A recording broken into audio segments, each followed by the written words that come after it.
All right, everybody. I'm just sharing a link really quick.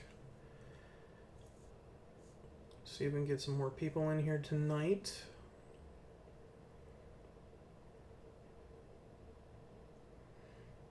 Give me just a second.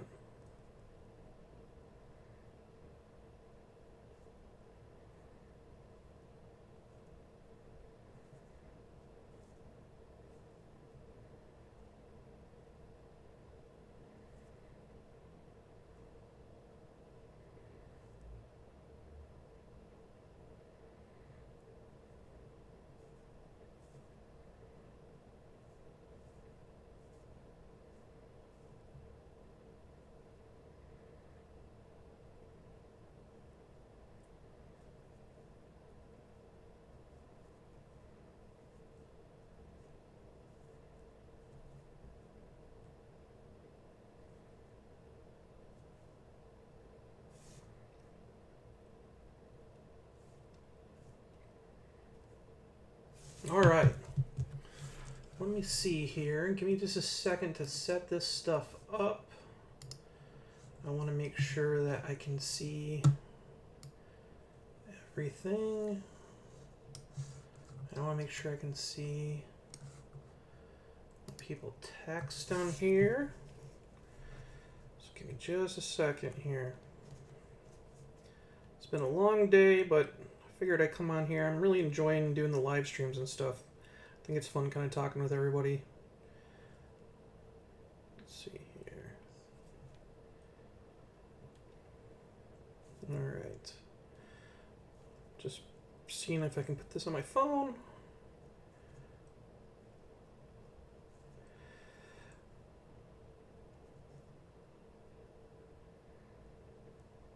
All right.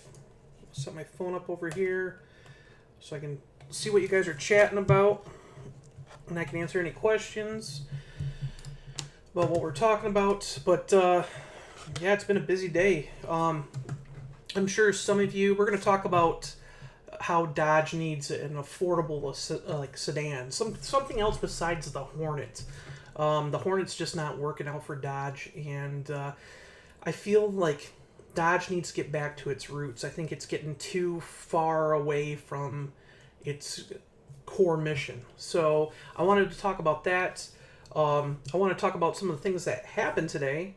If you can see here on Mopar Insiders tonight, I posted this article. I got a thing from the Detroit Free Press. John Elkann, who's the chairman of Stellantis, he and his family and one of their accountants, and who else was it? Somebody else. There's 5 of them all together. They got 75 million euros seized from them for tax fraud. Now, if you're not familiar with the Elkanns, they're related to the Angeli family. I mean, John Elkann, he was pictured right here. He's the chairman of Stellantis. His family owns a majority stake in Stellantis.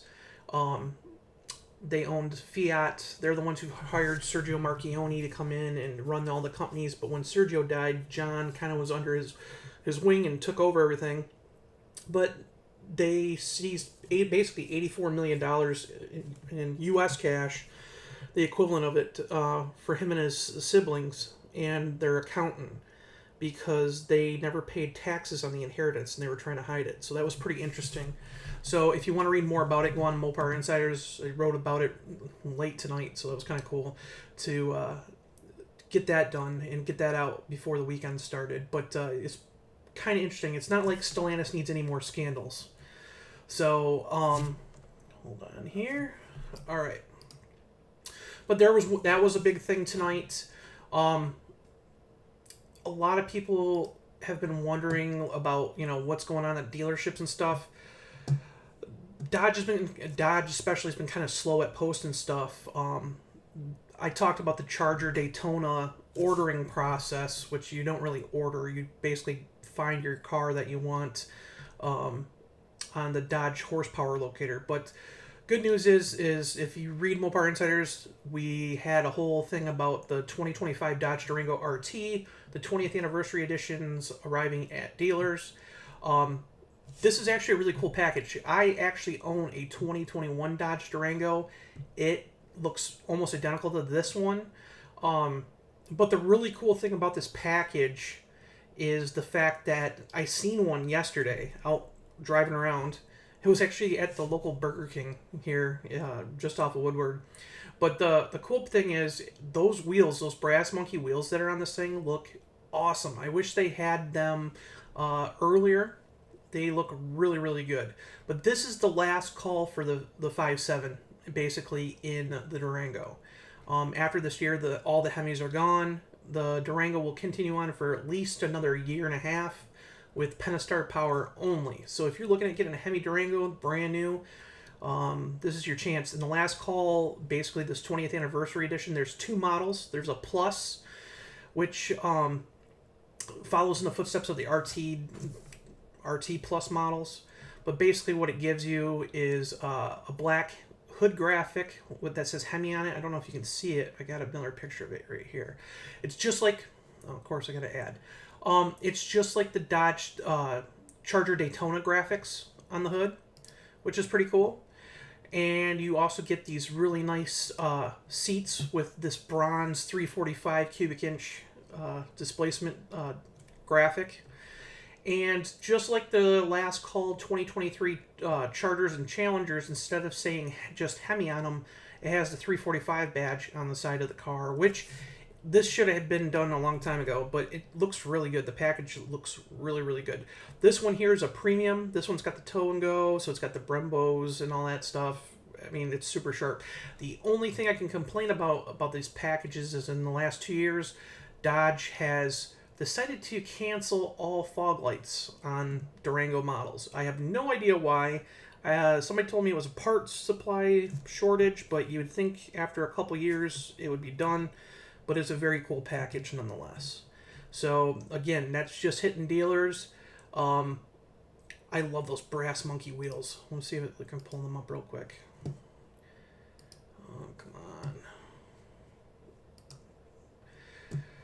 The brass monkey wheels look super sharp. The one I seen yesterday, it really stands out. I love that design.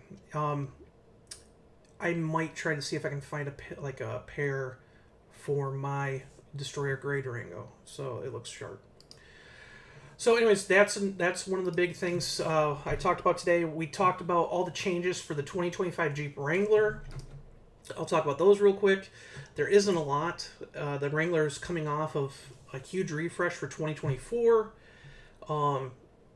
Basically, all you're getting for 2025 is, yes, the 392 Rubicon returns, but now you, if you get a manual transmission on a Wrangler, it only comes with the Pentastar. So, and if you want a Pentastar engine, you can only get it with a manual. If you get an automatic, you automatically get the 2-liter turbo. The Rubicon 392 returns, but we don't know how long it's going to be in production. It's going to be like a very short model year because they're running out of 392 engines because that production has stopped. But it's back. Again, you got Sport, Sport S, Willys, Sahara, which is a 4-door only, and the Rubicon X, and Rubicon 392. So, and then the only other big features is there's an upgraded 12.3-inch Uconnect screen, which was from last year, but now it's got the off-road maps in it across the lineup, and Apple CarPlay and Android Auto. And you also get standard power locks and power windows. So that's pretty cool. Other than that, everything is pretty much the same. If you went on Mopar Insiders, yesterday we talked about pricing for the Gladiator, the 2025 Gladiator. Jeep did lower it by a few $1,000 on each model except for the Sport. The standard Sport is actually more expensive. The difference is if you go back a couple more pages, for 2025, the Gladiator, which this was like 3 days ago, but there's been a lot of stuff going on. The Gladiator actually, there's no more manual transmission in the Gladiator. No matter what model you get, there's no more manuals. That kind of sucks. Automatic standard, it's the 850RE, Chrysler built but ZF designed 8-speed automatic. Pentastar's across the lineup. The big news is we will see a 4xe model in 2025, but it's more than likely a 2026 model. That will have an upgraded powertrain, just like the Wrangler 4xe is going to get. We hear that it's going to have a different version of the Hurricane 4 in it, and it might have a slightly bigger battery pack for longer range. Right now, if you get a Wrangler 4xe, it's good for about 25 miles. Or no, sorry, correction. 21 miles of all-electric range. Hopefully a bigger battery pack will be anywhere from like 25 to 28. So, but that's just a rumor. But there's supposed to be more range in these new models. So that's what we're hearing. Okay.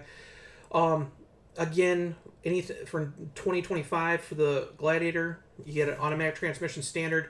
Same thing, power windows and power locks across the board now. You can't get manual door locks and manual crank windows anymore. They're just like the Wrangler, there's two new colors. There is Fathom Blue. So if you have seen the Chrysler Pacifica with Fathom Blue, it's a really cool color. It's on the Dodge Charger Daytona this year. It's like it kind of looks dark blue when it's in like the shadows, and then if it gets in the sunlight, it actually kind of like transitions into like a teal. It's really a cool color. And there's also a new military-inspired 41, it's called, color, and it's kind of like an olive drab color. It kind of looks very familiar because it's kind of like a modern take on the 41 Willys military color. And then you do get this new thing, which Jeep is calling active cabin ventilation. So basically, you go on the Jeep Connect app, and you can cool off your Jeep before you get in it. And again, it gets the same kind of Uconnect 5 system upgrade. So you get Android and Android Auto, Apple CarPlay for 2 wireless phones, and you also get the off-road trail guides through the Jeep Adventure Guides app. So not a whole lot of new stuff for 2025 for the Gladiator and the Wrangler, but it is kind of disappointing that there's not going to be a manual. Other news, let's see. Italy's cutting funding for the Stellantis joint venture battery plant in Italy for their joint venture called Automotive Cells Company with Mercedes. They are relocating the funds to other programs, and Stellantis is under fire in Italy big time, just because of all the production woes and stuff like that. So that was pretty interesting. We are seeing a huge increase in pricing for plug-in hybrids. It's getting to the point where last month, electric vehicles were actually selling cheaper than plug-ins. And that's because more people want plug-ins because of the range kind of thing, so you don't get stuck having to charge. You can just put gas in it and drive off. So as demand has started to climb, prices have started to climb. So that was a big thing. I wrote an article about it and cited some websites about different pricing. For example, the average plug-in hybrid sold for $63,000 in July 2024, when an actual all-electric EV was about $58,600 during the same period. So hopefully, as people push away from electric vehicles, like all electric vehicles, you are going to see some more... you might see electric vehicles kind of drop in price and be actually more affordable than plug-ins. That's kind of interesting. Let's see. Are they going to start putting the Hurricane SST in the Ram Heavy Duty, or is it... No, the Hurricane is not going to be in the Ram Heavy Duty. The new truck is actually supposed to be coming out, well, supposed to make its debut here pretty darn quick. Probably within the next couple weeks. It will still continue to have a 6.4 under the hood. That's the only Hemi engine that will be built. The BGE, or big gas engine, that's the only Hemi that's going to stick around. So hopefully that answers your question, Brian. But yeah, plugins are quickly climbing up the cost ranking. So who knows? This might be good for the launch of the new Wagoneer S. I think the Wagoneer S is kind of like not only late to the party, but I don't think it's really that great of a vehicle for Jeep, because Jeep got away from the Wagoneer sub-brand, and now the Wagoneer S is like almost directly competing with the Grand Cherokee 4xe. They're almost the same size. They're both 2-row, 5-passenger vehicles. They're in the same segment. It's going to be very interesting. And if you look at a Grand Cherokee 4xE's pricing and the Wagoneer S pricing, they're pretty darn close. So, like, the Wagoneer S starts at about, what, $72,000 for the first editions? And I think, or launch editions, I'm sorry. First editions are the, what they were calling the Charger, but now they're calling the First Call. But, yeah, $72,000 for the Wagoneer S. And if you get options on, let's say, a Grand Cherokee, well, if you get a Grand Cherokee Summit, you're looking at about as much, if not a little bit more, for a 4xe model. So, kind of competing against each other. I don't understand that. It doesn't make any sense to me. Hey, no problem, Brian. So, tonight I want to talk about, my big thing was about Dodge. There's a lot of things that I want to talk about on this channel that I don't really get to talk about on Mopar Insiders too much. Mopar Insiders, we do news, we do rumors and stuff, but I really don't get to express how I feel. I'm a passionate Chrysler lover, fan. I've been a huge fan since I was 3 years old, and now I'm 40, almost 40. So I wanted to talk about Dodge and how basically Dodge will only have 3 vehicles for 2025 going into it. The Charger does get a 2-door and 4-door model, gas and electric, so the lineup's kind of expansive. But the Durango will have basically a Pentastar lineup, and then we know how the Hornet's doing, and it's doing terrible. And the problem is like, what a lot of people don't understand is Dodge was never made to be a performance brand. Tim Kuniskis kind of converted it into a performance brand, but he had a formula for a long time that was doing really well. So what he did was he kept vehicles as long as he could, like the Grand Caravan and Journey in there. And the Grand Caravan and Journey together sold almost, just those 2 units sold over 50% of what Dodge did as a whole. Okay? The problem was they were so old of vehicles that they had to invest a ton of money into them. And with the Hellcat and stuff, it really didn't fit in. So Dodge actually called them their people mover division in their lineup. But Dodge was always the mainstream brand. You got to remember, if you go back 15 years ago, Dodge was the mainstream brand. It had Ram under its wings. It was a competitor for Chevy and for Ford. And since 2015, all of a sudden you move into this whole new world of performance vehicles. Well, honest to God, most of your Dodges that are bought are not performance models. They sell more GTs and Durangos and more Hornets and stuff. Well, not a lot of Hornets, but more Hornets with the GT package than they do the performance ones. So Dodge needs to kind of go back to that formula. And what the thing is even though the brand, like a lot of people are worried about Stellantis killing off Dodge, they won't. Dodge is a huge moneymaker no matter what people say. The sad thing is like, people don't realize Dodge and Chrysler make a ton of money on merchandise. Dodge especially. Think about how many times you go out, like if you look at them in this whole room right now, back here, I have a ton of Dodge die-cast cars, posters, everything that you can imagine of. And Chrysler makes money off of that licensing. And Stellantis makes a penny off of it. So by them getting rid of the brand, it doesn't make any sense. That's why you see them go after trademarks like the CUDA name and stuff like that, because those are popular models and they want to keep that for marketing uses. So Dodge isn't going anywhere. I don't want people to think like, oh God, they're going to eliminate Dodge. There are still plans for Chrysler. Chris Fuel actually talked about it a couple of days ago to the media that they're going to take their time with electric vehicles, and they're staying with electric, which is completely dumb in my opinion.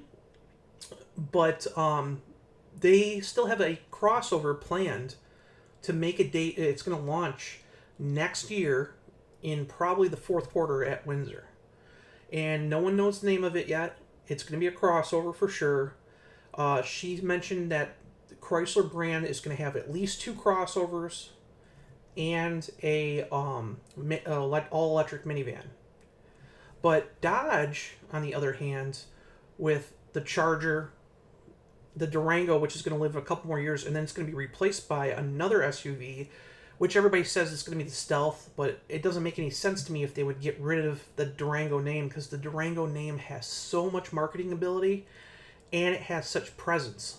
So to me, it doesn't make any sense if they get rid of the Durango name and the Hornet. So if you look at Dodge, the brand, in the last 3 years, Dodge is... they don't have anything affordable. The most affordable vehicle they have is the Hornet. And when the Hornet launched, it was at $30,000, which was $29,995, not including destination, so it technically wasn't under $30,000. However, in Mexico, where honestly the economy's worse than ours, the dollar isn't worth as much, they need affordable vehicles. And down there, Dodge has been really aggressive with bringing vehicles to market that are, how can I say this, not truly American. They're rebadged Chinese vehicles. And it's not a bad thing. If I hate Chinese vehicles because I am not a pro-Chinese buyer of things. How can I say this? But the vehicles that China produces now, they used to be like kind of a joke about 10 years ago, but their build quality has gotten almost better than the US, sad to say it. For a while there, the US was actually beating like the Japan stuff, and even like Honda and stuff, which builds stuff here and they've been known for quality, has been kind of falling flat on build quality. But the stuff that China's producing, so like for example, Buick is a huge brand in China. It's the only reason why GM kept it in 2009 when they went through bankruptcy and got rid of Pontiac. Pontiac was huge here, but Buick was the brand that was the most popular automotive brand at the time in China. So if you look at the Buick Envision, that whole vehicle is completely built 100% in China. Everything's on it in China. And if you read any review on it, or have a chance to sit in it, you will notice that the build quality is superb and actually sometimes even better than some of the stuff that's built here in the US and Canada. It's sad to say it, but it's true. They're getting better and better, and sadly, it's kind of showing when you see these products. But what Dodge needed to do was, the Dodge Journey was a huge part of Dodge's money-making machine during the mid-2000s. And I don't know if you guys know this, but the Dodge Journey was built in Toluca, Mexico.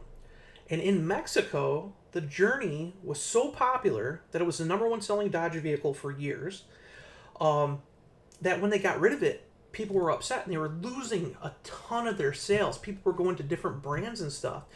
And people bought the Journey, and let's face it, Dodge didn't invest any money into it from 2011 on. They put a new front bumper on it in 2015 with the Crossroads model, and that was it.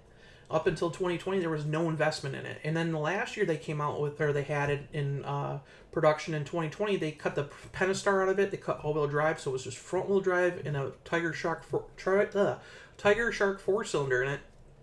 And it was underpowered, and it was actually crap.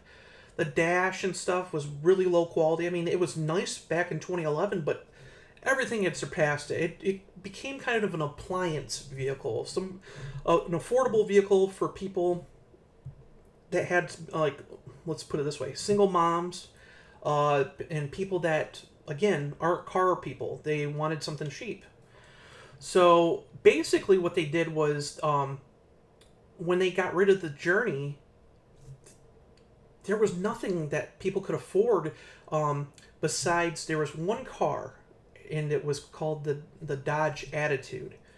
The Dodge Attitude it's actually kind of funny. It started out as a Hyundai Accent.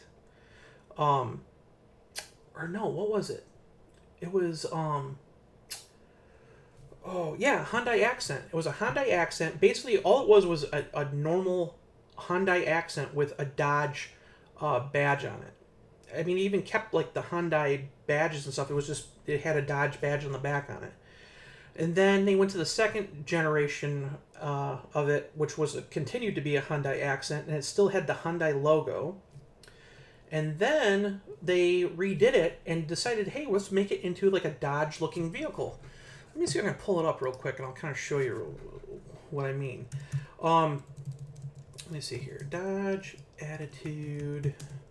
Let's just go to Wikipedia. I know Wikipedia is not the greatest source, but I know there's pictures on here. So, like, if you look here, this is the first generation Dodge Attitude. Not much attitude for this thing. It was just an accent that was just had a Dodge Ram head logo on it. And if you look here, it's even got Hyundai hubcaps on it. So all they did was just slapped a badge on it. We moved to the second version. This is a really crappy picture, but most of them still had the Hyundai badge on it. It was just thrown together and just sold under the Dodge brand. But it was a popular car because it was so cheap. I mean, people were buying them up like crazy. So move to 2015, and they decide, Dodge does, to get rid of the Hyundai accent and go with Mitsubishi. And they got a Mirage, and they put an actual Dodge grill on it. And this thing became super popular because it was so cheap. It became one of the best-selling vehicles for Dodge in Mexico. So, cheap cars sell in Mexico because not many people can afford the stuff that we can here. So, that being said, Dodge decided, hey, we're going to take and bring back the Journey, but we can't spend the money on producing a specific Journey for Mexico. It just won't work. So what they did was they had a partnership with building Jeeps over in China with GAC. They actually owned a portion of GAC, and they had a joint venture with them building Jeeps over there, like the Grand Commander and stuff like that.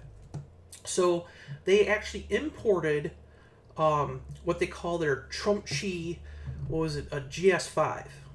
And let me see if I can pull that up real quick. Hold on here. Dodge. I should have had this stuff ready for you guys, but I did an article about it on Mopar Insiders several times, and this is the 2024 model. So what they did was they gave it a Dodge grill. This is actually, the Trumpchi has been updated since, but they kept the old model, and they built it specifically for Dodge. It has a Dodge grill on it. The styling kind of looks, I mean, it looks all right. It kind of looks like Dodge's forced styling into it because it doesn't look like a normal Dodge. But unlike the original Journey, this vehicle is a 5-passenger, 2-row crossover. It's got a 4-cylinder engine in it. It's not very fast, but it's affordable. It has the latest features. The build quality is actually quite nice in it. And people want stuff like this down there. And it is sold tremendously. Like, it became Dodge's #1 selling vehicle, even outselling the Attitude. And it's been in the market for 3 years now, because it started in 2022, it was in 2023, and now it's in 2024. But again, I mean, it's Dodge badges are just thrown in there. It's got, if you look closely in this picture, it's got Chinese writing on it, because it's got a screen protector, because it's at the dealership down there where I got the pictures. But the interior looks nice. It's not the best interior quality, but for the money, I mean, look at the features here. A 2024 Dodge Journey SXT, so that's its base model. There's 3 equipment packages, okay? So down there, this is 545,900 pesos. So this vehicle starts out at $29,578. What you get with that is, this is the standard features on it. Front and rear parking sensors, a sunroof, smart key access and start, LED headlights and taillights, backup camera, dual zone climate control, cloth seats. You basically get all your ABS and your traction control and hill descent assist and all that stuff. You get a 7-inch TFT gauge cluster, 8-inch infotainment touchscreen with Apple CarPlay and Android Auto, 18-inch wheels, and an 8-way power seat, driver seat. So that's pretty good. I mean, if you compare that to anything on the market here, $29,000, you're getting a Chevy Trax that's fully loaded, but this is a D segment vehicle. This is like the size of like a Jeep Cherokee. So not too bad. If you go up to the next level, they have a sport model. And the sport model is equivalent to $33,625 here. So that comes with a panoramic sunroof. This is all added on to what is standard on the SXD. A panoramic sunroof, faux leather seats, so not real leather, it's like pleather. 10-way power driver seat instead of 8. You get a 4-way power passenger seat, heated and ventilated front seats, rain-sensing wipers, automatic headlights and high beams, 360-degree surround camera, side curtain airbags, forward collision warning, lane departure warning, and blind spot monitoring. Again, $33,695, and that's what you get. Now you can step up to the top of the line one. Is $36,187. You get a 12.3-inch gauge cluster instead of the 7-inch one. You get 19-inch aluminum wheels. You get a power hands-free liftgate.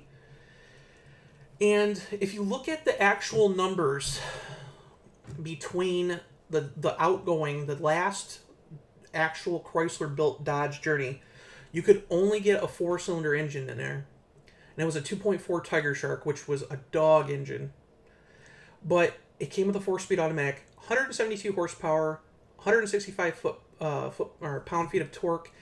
If you look at the current Journey, the Chinese-built one, it comes with a turbo 1.5-liter 4-cylinder. And this is the same motor that is in the new Attitude. 6-speed automatic, 169 horsepower, so you're 3 horsepower less, but 1,000 RPM lower. But you get 30 more foot-pounds of torque. So this engine gets better fuel economy, much more modern, smoother, all that stuff. If you look at the dimensions, the Journey, the actual Chrysler built Journey was 113.8 inch wheelbase. This one's 106. The length, 192.4. This one's 184.8. This one's actually wider, taller, and a little bit shorter, but it doesn't have a third row. It's a 2-row only SUV. But for the money, I mean, it is super successful down there. And this is why Carlos Tavares is like trying to push these Chinese products, because in certain markets they can be very competitive. But the problem is here in America, we don't want Chinese products. We want American-built products. So that's the sad thing. I mean, I don't want a Chinese-built product. I want something built by Americans or Canadians. I don't want it built in China and brought here. It's one of the reasons why I won't ever buy a Buick Envision. But if we look at the new Dodge Attitude, let me see here. Dodge has brought in this, basically it's a GAC Trumpchi MPOW. Gotta love the name on it. But it's actually a pretty nice mid-size sedan. It looks aggressive. It doesn't look like a Dodge. It looks more like a Kia. It's very aggressive looking. These are just like computer images of it, but this is the front. It has a Dodge badge on the grille. They made a Dodge specific grille for it. It has like this plastic that's printed to look like carbon fiber, like through the bumper on the front. The back has quad exhaust. It does have, like, where the Trump Tree badge is, it does have the Dodge Romby logo. But it's got LED taillights, LED headlights. It's a nice looking car. And that's the thing. Like, people complain that they're, like, cars aren't successful in the market, and that's because they did away with them. Toyota, Honda, and all them still sell a number of cars. And I think because of how gas prices have been, if Dodge could build something in America for the similar prices that they're getting for these Chinese vehicles, and they don't have to be fully loaded. Like, this thing does not... The outgoing 200, Chrysler 200, failed because they invested so much into development on it. It had all-wheel drive. It could park itself. It had, like, all these features, but nobody bought the top-of-the-line ones. The most popular model were the Touring, which had hardly anything on it, or the Limited. Those were the ones with, like, leather seats, but it had no really big amenities in it. I mean, it might have power seats and stuff, but it never had, like, all-wheel drive or a V6. These were the four-cylinder cars that, were appliances. And that's where Dodge is missing out. They had the Darts back in 2012 as a 2013 model. The Dart was a good-looking car, but it had build quality issues, and that was the problem. The Dart could have been better.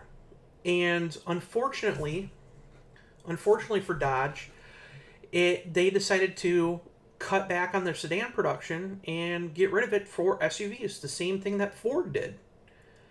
And the funny thing was, it was actually selling quite decent. If we go back and look at the actual sales of the Dart, I had to pull them up here on Good Car or Bad Car. So when this car launched in 2012 as a 2013 model, it was just hitting dealers. It sold 25,303 units. That's pretty dang good. If we look at the 2024 sales right now for the Charger, which, again, there's tons of units left over, it's only sold 26,000 units then for the whole year, and there's thousands upon thousands. If we go back, and I hate these pop-ups. If we go back, and let's see here, where is the Charger sales numbers? Dodge Charger should have the sales numbers for the Charger somewhere on here. There's Challenger. Let me see here. Let me go up. The problem is the Dart actually sold. Oh, come on. Let me see here. The Dart sold pretty darn well compared to vehicles like the Charger. Come on.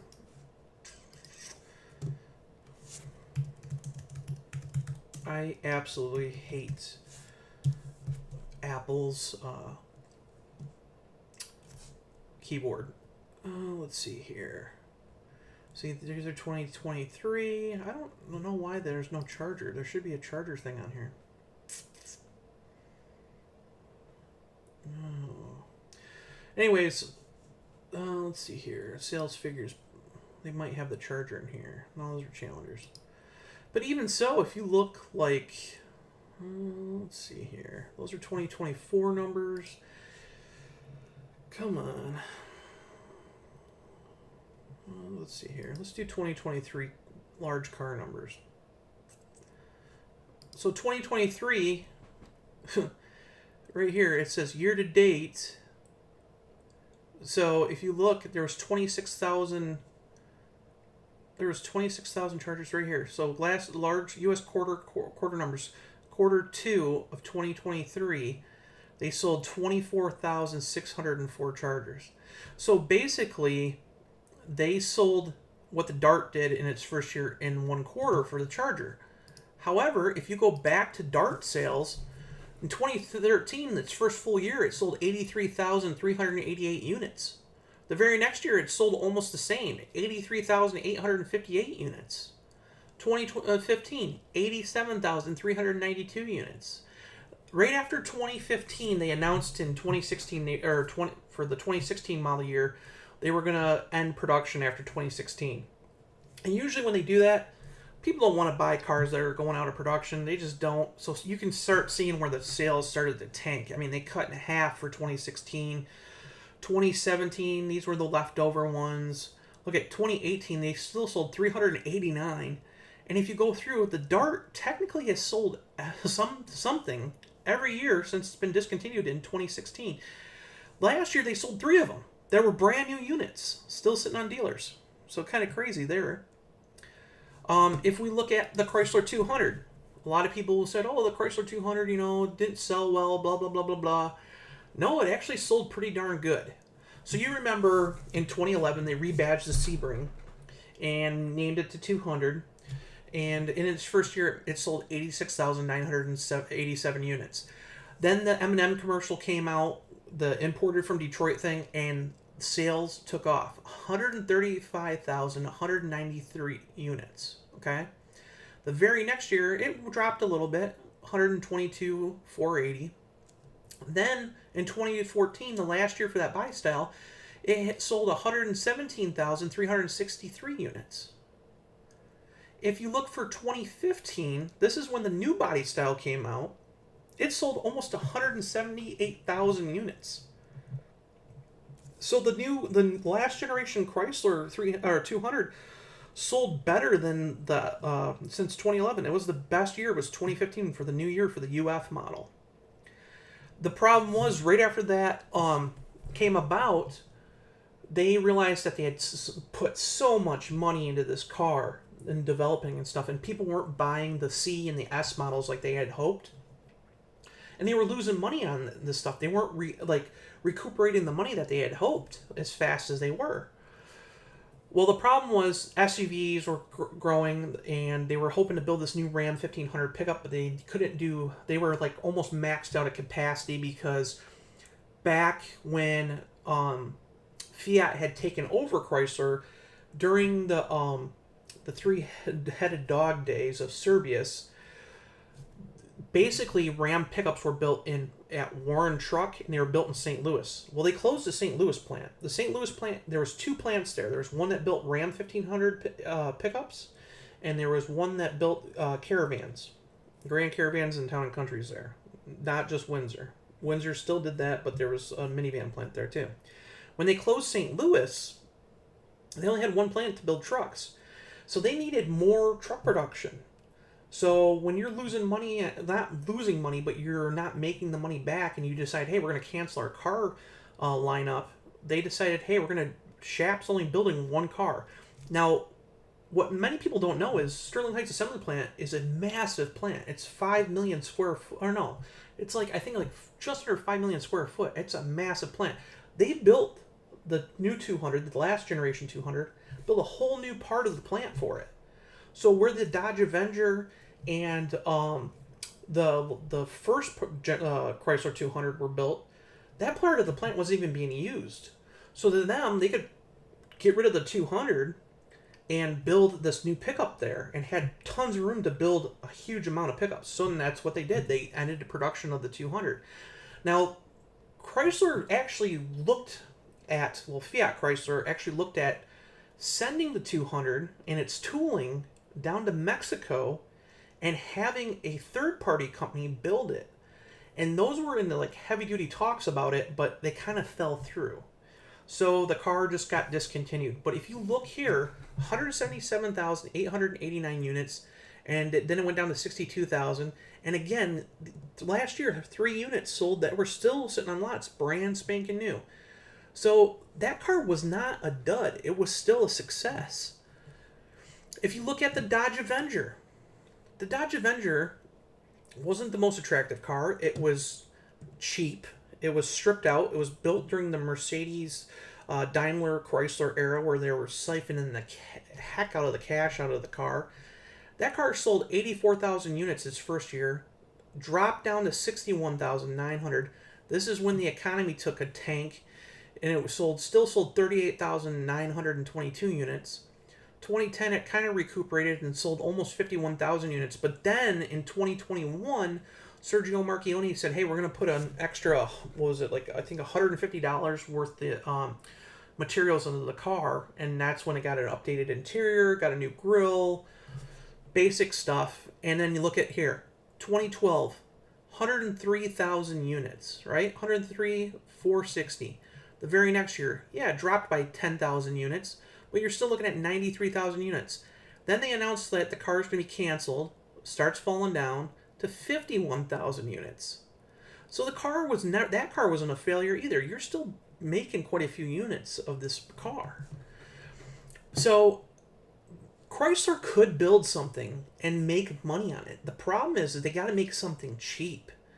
The UAW, with the cost of the UAW, like workers now, that's the problem.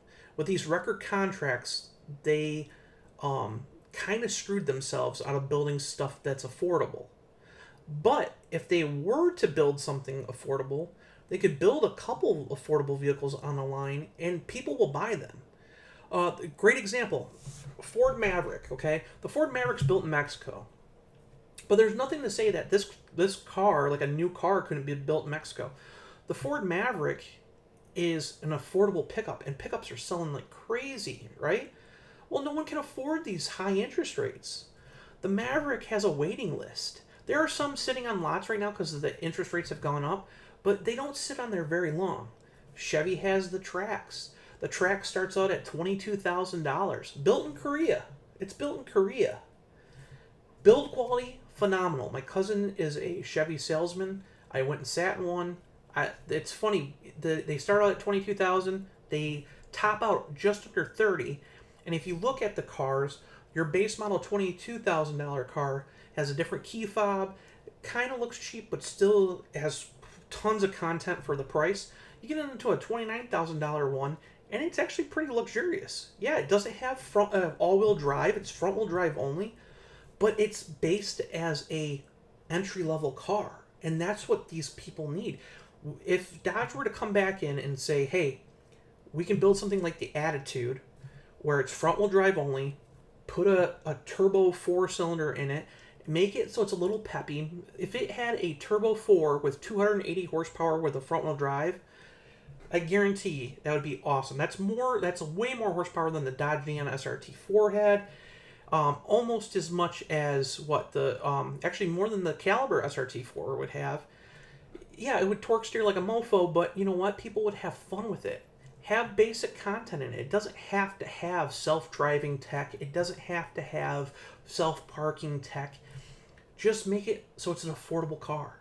And this would boost Dodge sales quite a bit and would allow Dodge to actually make money so they can invest in other vehicles as well. Let's see here. I want to show you too, one thing that's really cool about Dodge down there is the fact that they are marketing this car big time.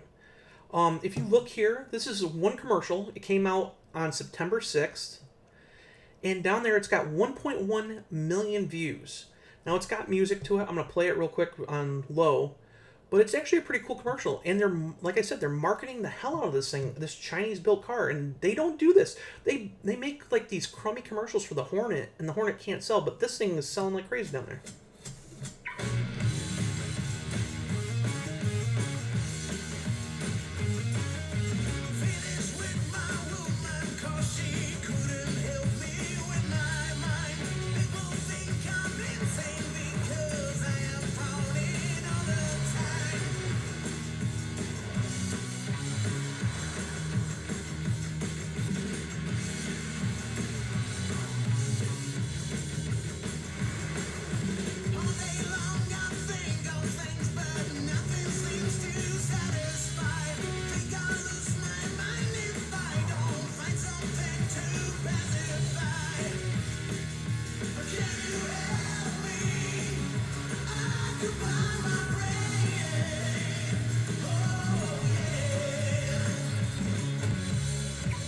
Totalmente nuevo Dodge Attitude.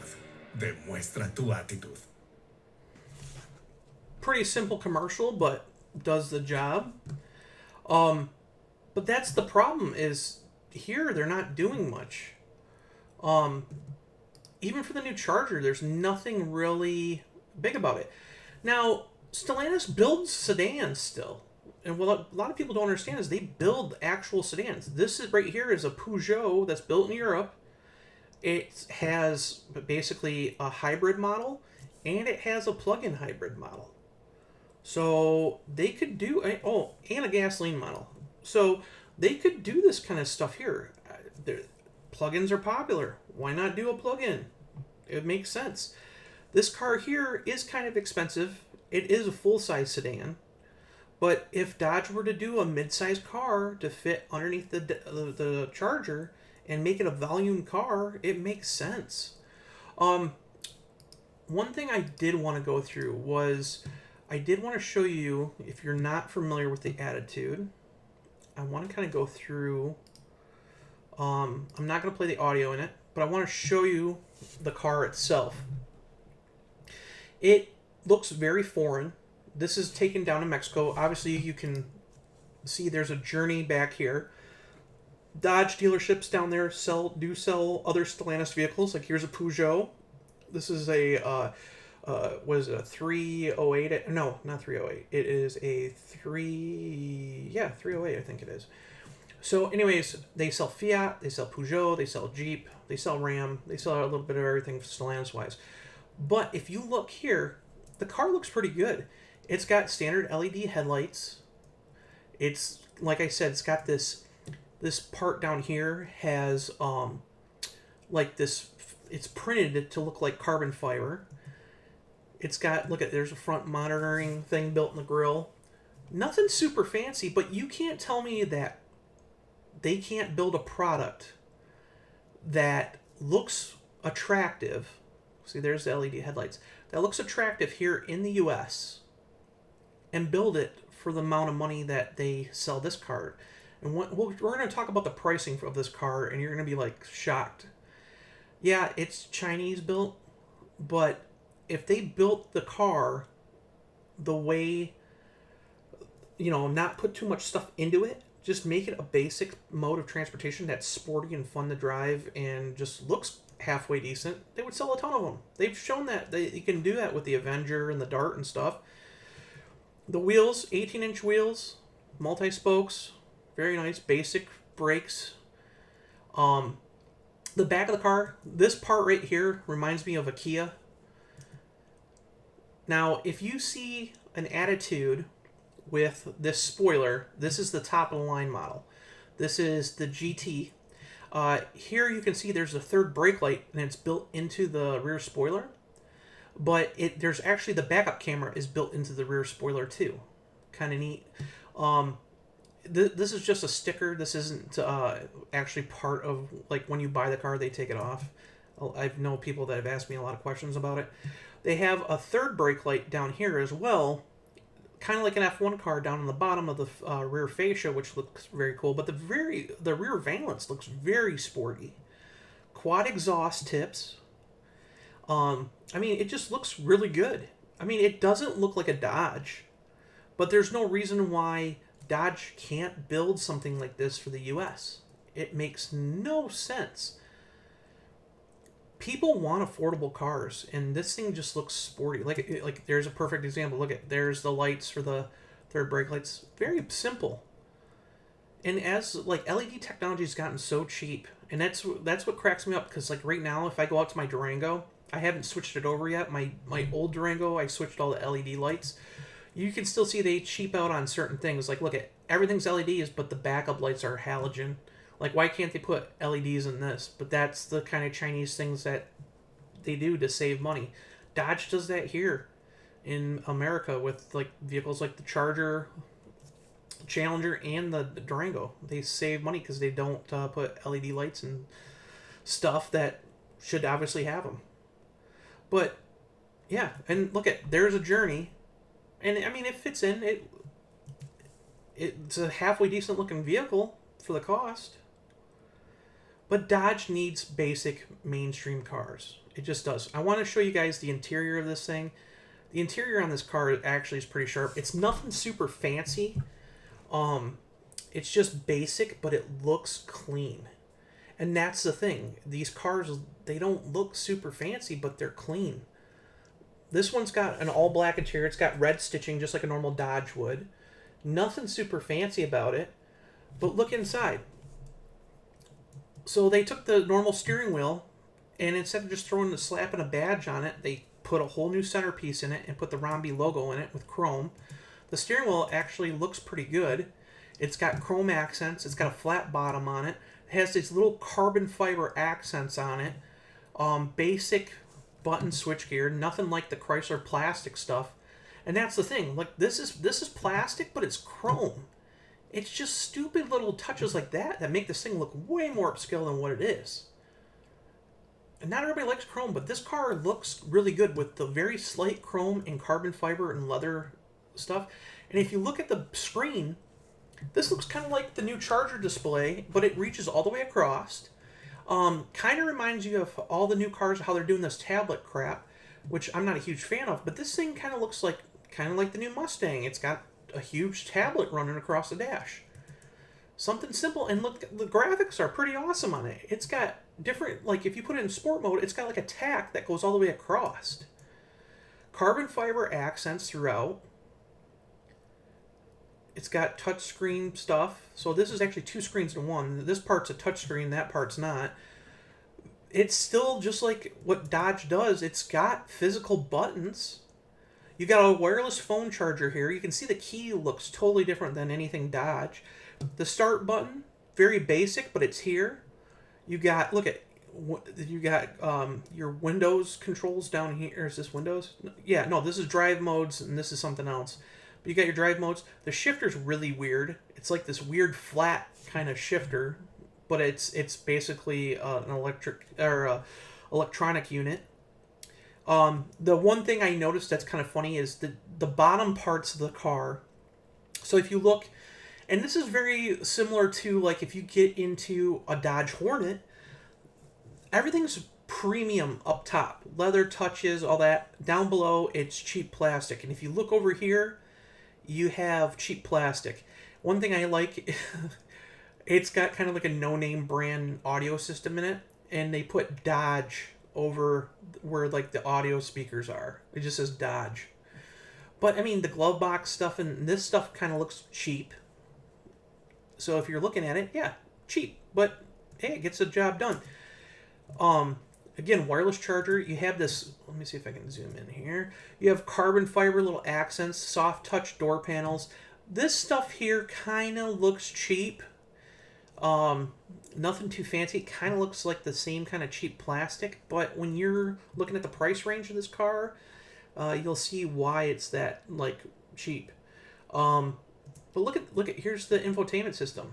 Well, and it's still, I have to laugh. He's changing stuff on it. If you look, I mean, it's actually pretty nice gauges and stuff. One thing is, it's somebody the car came over to Mexico, but it's still got Chinese, or maybe not. No, it's actually just the temperature. I was gonna say maybe it's like the Journey, but this one's been. There's usually a piece of plastic on it that has Chinese writing. Somebody took this one off. But yeah, I mean, it's got nice graphics. It's very well done for the price. If you look down here, look at all four windows have automatic features to them. That's something rare that we don't see in our cars here. My Durango's got the front passenger and driver automatic settings. My wife's Renegade only has the driver settings. I mean, this carbon fiber, if you look at it real close, it kind of looks like the cheap stuff that you could get off Amazon. But, I mean, this car right here is a $28,000 car. $28,000. It looks pretty damn good for 28 grand. And again, this is their top of the line model. I mean, look at this thing. Super nice. Key fob, basic. It's got the Dodge Rombi logo, and it's got some back that looks like it's marbleized. The interior, nothing super fancy about it. But it's got about the same amount of room that a Dodge Avenger had. And one thing I did notice is the front. Let me see if I can go back. Come on. Right here. They scooped out the roof on it, so you actually have headroom back here. If you ever sat in a Dodge Avenger or a older Chrysler 200, like the UF one, you had no headroom. That's one of the things people hated about that car. This one actually scoops out the roof panel on it, and you can actually sit in it with headroom. Looks very nice, very basic. Again, if you look at the plastic inside, very cheap, but all your touch areas look pretty nice. It doesn't have to have 100% perfect plastics in it if it's a $28,000 car.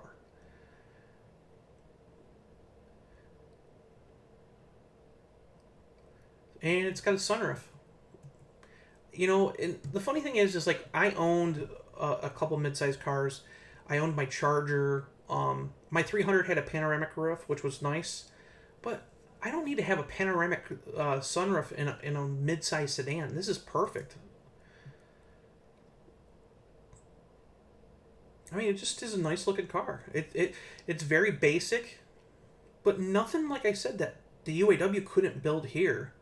See, if you get the GT models, you get this carbon fiber, like fake carbon fiber mirror caps on it. This stuff looks like the crap that you buy off of Amazon, but they're trying to make it look a little more sporty. I mean, not my thing. I could do with just like gloss black, but I mean, again, $28,000 for this car. It's pretty nice for 28 grand. So I do like the taillights. They don't look Dodge at all. Like I said, it looks like a Kia, but I think it looks really good. Quad tip exhaust. Now, mind you, the Attitude actually has a little more horsepower than the Journey, just because it's tuned different. This car makes 172 horsepower instead of 168, but it's the same engine. It's a 1.6 liter or 1.5 liter? I think it's 1.6 liter turbo engine, small displacement, but super basic. And that's the thing, you don't have to go overboard with these cars. Let me see here. I want to minimize this for a second. Now, Dodge's had a very like big history with small cars. If you look, here's the Neon. If you look, very basic. The Neon was very basic. Did well in sales. Absolutely did great in sales. And people still love the Neon to this day. You look at the Dodge Stratus. This is a Dodge Stratus RT Coupe. This is the very last year. This is a 2006. This has a different grille than the original one. The original one had like the crosshair grille down here. It was a very basic sedan, but still performed well for the brand. This one had a 2.7 liter V6, 200 horsepower.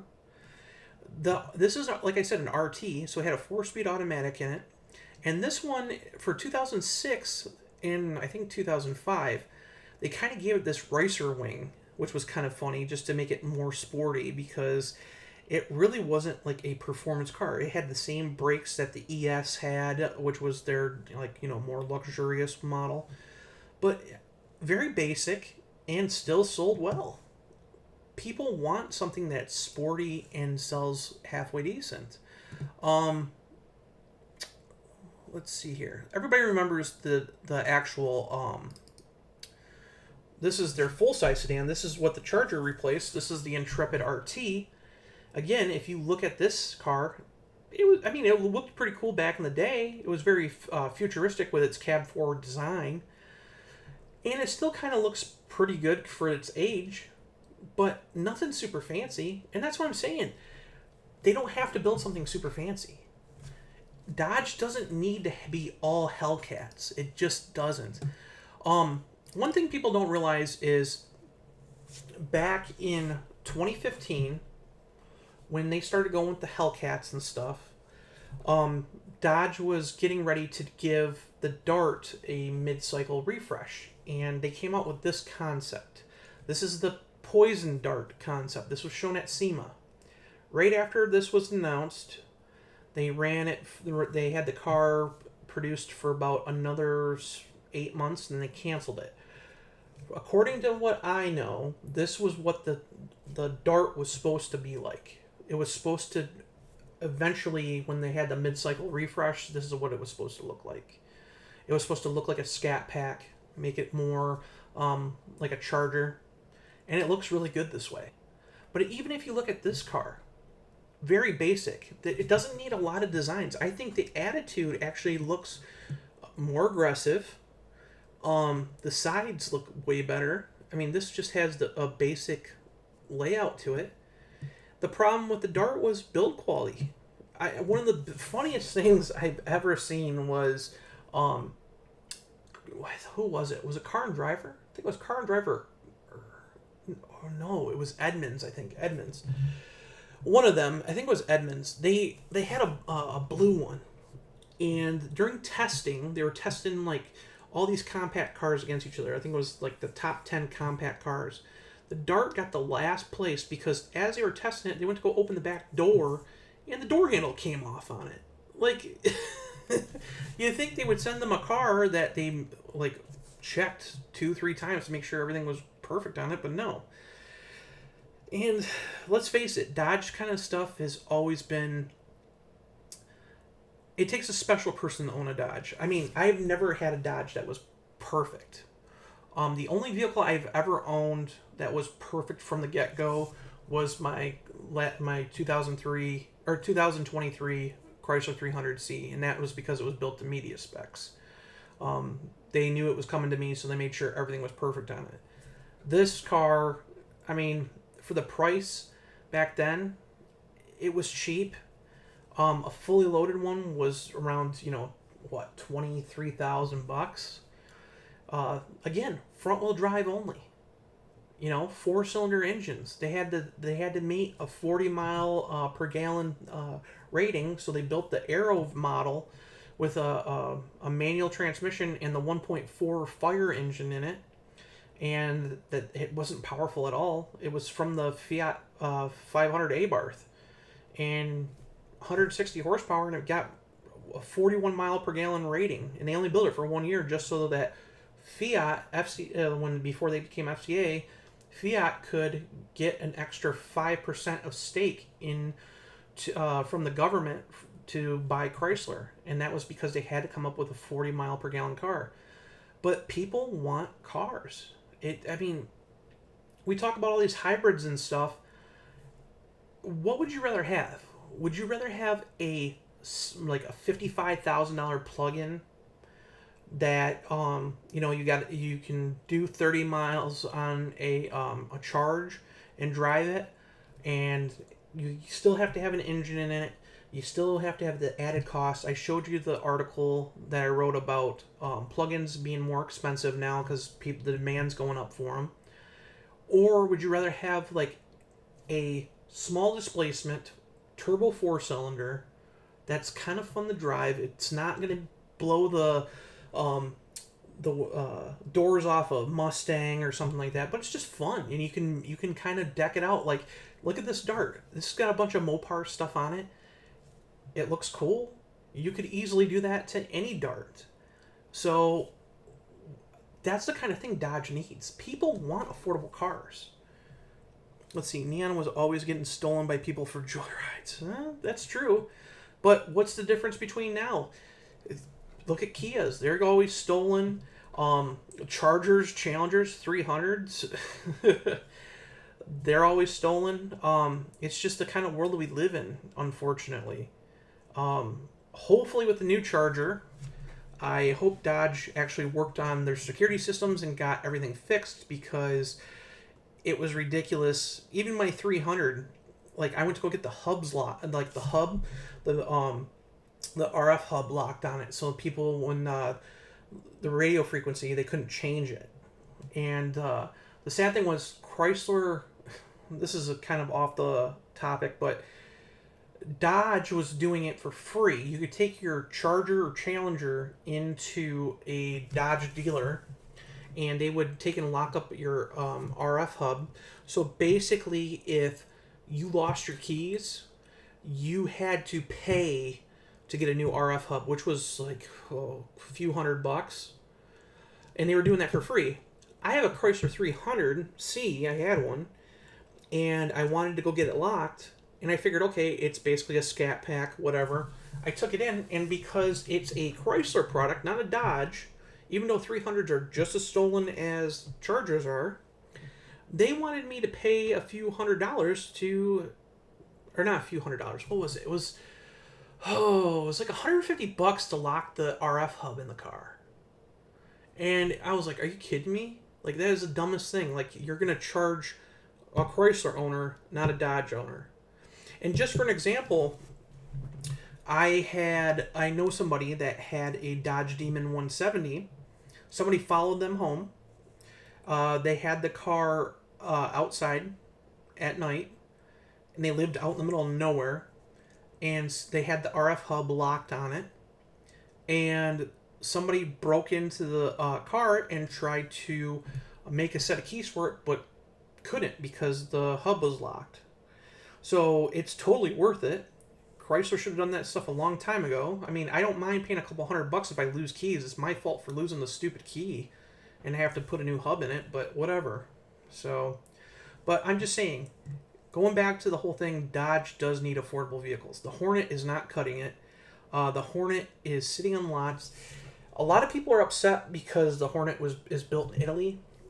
I think the big thing that sets the Hornet apart from the rest of the stuff is it's $10,000 overpriced. Even with the Dodge Power Dollars on the hood of these things, the Compass is still cheaper. And when the hell did a Jeep become cheaper than a Dodge? I seriously believe that Stellantis... Hold on here. I've had a couple of cars I wish I had been stolen.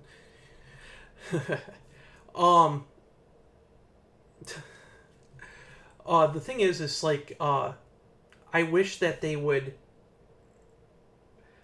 would build something cheap that was affordable. I wish they would take, and if they wanted to fix the Hornet, they would build it in North America. They're supposed to be building the new Compass in Brampton.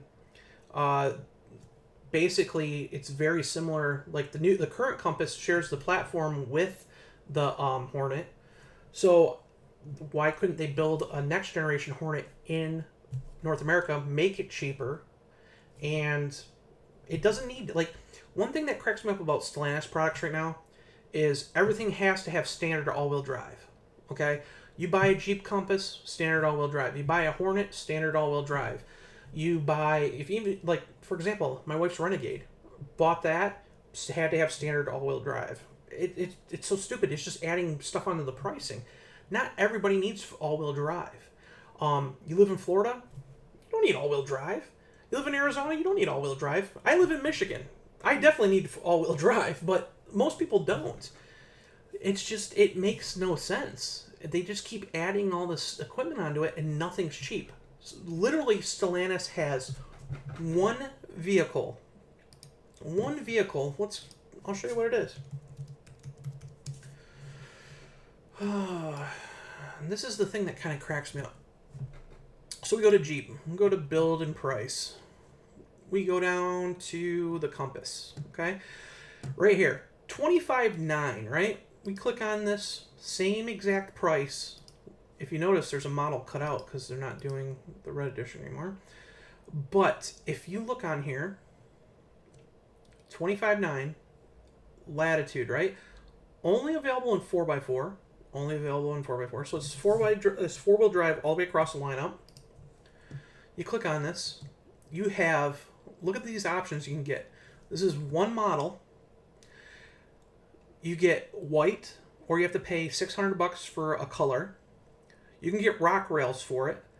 First of all, why the hell would you want rock rails for a sport 4x4? It's got street tires on it. Okay, that makes no sense. You get one color for the interior. You get your 8.4-inch screen. You can get a premium pedal package and a cargo mat, and you can delete all the floor mats and get this basically the same kind of thing, but you get all weather mats here, and you can get a graphic on the hood or the body side. Okay, that's it. And look, even so, that 25,000 you add in destination, that 25.9 is not 25.9. They never include. This is what pisses me off. They need to start including destination charges into all this crap. 27,495. Okay, let's go look at the Dodge Hornet. Dodge.com. Hornet. Okay, so this is a 2024. We've already got stuff for the 2025 one out, but I don't think they updated it yet for 2025. Let's see. Yeah, it's not updated for the 2025 year yet. But let's take a look, okay? So you have the Hornet here. So if you look at the pricing on this thing, you still have a base price of $31,400. Okay, this is no options at all. $31,400, $1,595. Now this is what another thing that cracks me up. These destination charges crack me up big time. This thing comes from Italy. A Ram 1500, which is built in Sterling Heights, Michigan, right near me. If I have to go to the dealer right next door to the stupid thing, it's $2,000. I can't go to the plant and pick it up, but it's $2,000 to drive it a block. This thing comes from Italy and it's $1,600. I don't understand their prices. But with the Dodge Power Dollars, because it has a 268 horsepower turbo inline 4, you get $2,680 off. So your sticker comes to $30,315. That is still more than the Compass. Now keep in mind they have the same engine. The Compass has a different transmission. It's got an Eisen, I believe, transmission in it. I think it's Eisen, or maybe it's I can't remember. They never released who it technically was, but I think it's either that or a Hyundai transmission. I can't remember. But anyways, it's got a different transmission in it. So instead of a 9-speed built by Chrysler, which the Hornet has, this thing's got an 8-speed automatic, and it has a rating of 200 horsepower. It gets better fuel economy, 200 horsepower, but it's the same engine, same exact engine, and then the Hornet has a 268 horsepower version. But you're looking at more for a Dodge. You're paying more for a mainstream product. It makes no sense. Yes, the Charger EV is completely all-wheel drive for now. There will be... I will tell you that my sources have indicated that the Charger will get a GT model in 2025, late 2025. It'll be a GT and it will be only rear-wheel drive. The only problem with only rear-wheel drive, if you look at the EDMs, you're probably going to get one with like 300 horsepower. So you're going to buy an electric vehicle with only one motor set up on it. It's just how it is. So... kind of disappointing that way. But this is the problem with Dodge. $30,000, and that's with incentives on the hood. Now, mind you, you can probably get one even cheaper than that just because there are freaking, over 400 days worth of inventory sitting on lots right now. So I can guarantee you can get one cheaper. But if you were going to find a base model, one with no options, good luck. Because almost every one of these is a GT Plus, which is like $36,000, or you can get an RT. I hardly ever see an RT. I always see the RT Plus models. You live in Madison Heights and virtually get stuck in Uber to Shaft to get my... Yeah. So you're not too far from me. I live right off of Woodward, so not too far from me. But yeah, so I mean, it just doesn't make any sense. When you load one of these Hornets up, like, let's just do it. Let's take and pick, all right, not a huge color fan of the blue steel, but it's the most expensive one. Let's make it so it's an RT blacktop in track pack bundle. Let's load this thing up with everything. just to go through and say we did it. Let's see here. We want this bundle. Oh, we have to get the black interior if we get the track pack, black top edition. So, okay, so this is the plug-in hybrid one, RT Plus. Look at 52,525, and that's with incentives. If it loads here, come on. Come on. I don't know why my internet's so freaking slow. But anyways, that's with the power dollars on it for $10 with every horsepower. So, I mean, you're almost paying, what, $53,000? Keep in mind, my 2023 Chrysler 300C was $55,995. And then after taxes and everything, in my warranty, it was like $63,000. But still, this is before taxes and everything else, too. You're paying what I paid pretty much for my Chrysler 300C, maybe a couple grand less. And I put money down, so that would have been about the same price. It just makes no sense to me. So, it says I have 26 vehicle Hornets in my area that match this one. I got way more than that. I can guarantee it, because I went to one of the dealers today, and they had probably about 30 of them sitting on the lot. But yeah, I mean, we talked about the Charger the other day. The only cool thing I will tell you about the new Charger is absolutely gorgeous in person. Everybody slams it. I'm not a huge fan of the headlight design. I like the grille. I hope to God that the Banshee, the 800-volt car, has the the concept headlights. They're projectors instead of these reflective headlights. But the actual Charger in person is a very sharp car. I can't actually wait for the Hurricane model. It's going to be actually a pretty cool car. The electric car is okay. I think there is a market for the Charger electric. The only bad thing I can say is, again, I've owned two 2014 Dodge Charger RTs, all-wheel drive cars. I absolutely love those cars. So I think all-wheel drive is great for people like us that live in Michigan. But my the big thing is like on my old Chargers, I had a Taser from Z Automotive. I could put that in there and disable the all-wheel drive system, so it was rear-wheel drive anyways. These cars already have that. So if you're worried that, all you can do is, all-wheel drive stuff, you can deactivate the all-wheel drive system. So that's kind of cool. Half of the Hornets I've seen on lots have Brembos. Yeah, those are all ones with the track pack. So, yeah, those are the expensive ones. But I'm kind of excited about the Charger. I try my damnedest to be positive about stuff, and I hate electric cars. It's not that I don't like them. I think the Tesla Model S Plaid is a cool car. They're not for me. This Charger Daytona is not for me. I know I can't afford I'm like everybody else. I mean, I make halfway decent money, but I can't afford the Charger Banshee Daytona Banshee when it comes out. There's no way. It's gonna be over $100,000. There's no way. I mean, I looked at buying a TRX, and I was like, I'm not paying that much. I mean, I could afford it, but I'm not paying that much for a pickup. And I think that if I was gonna buy one of these cars, I would buy the Hurricane Sedan. The only thing is,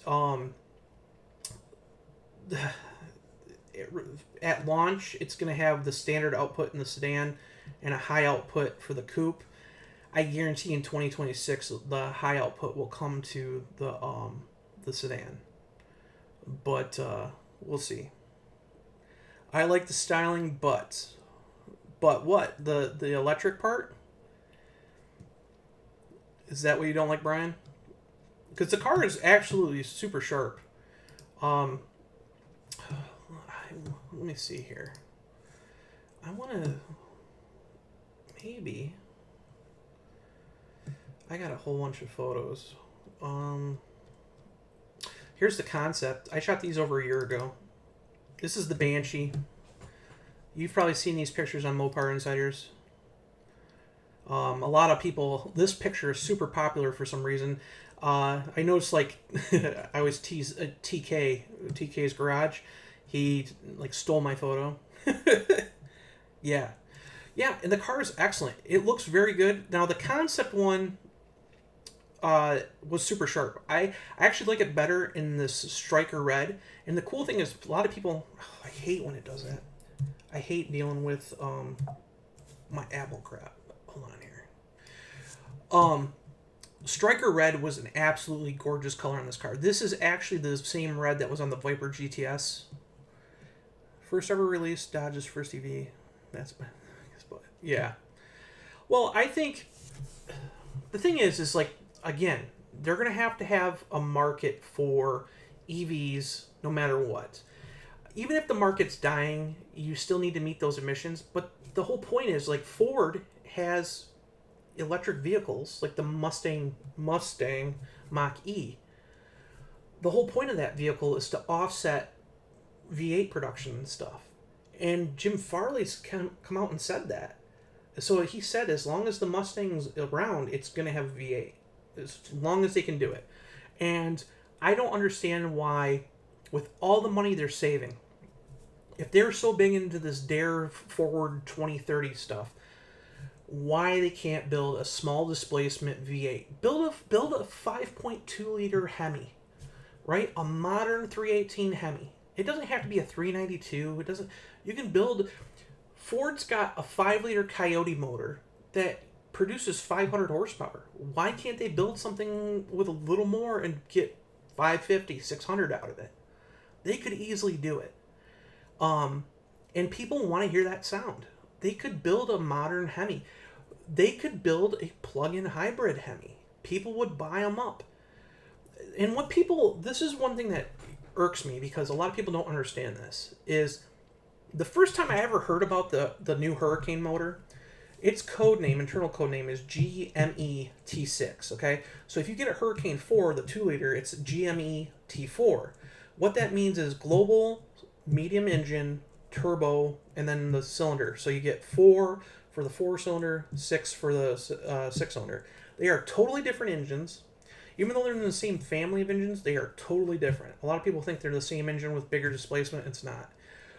They started developing that engine in, like, 2013 was the first year I heard about it. So it wasn't like it was going to, like, it's not like, oh, we got rid of the Hemis because of it.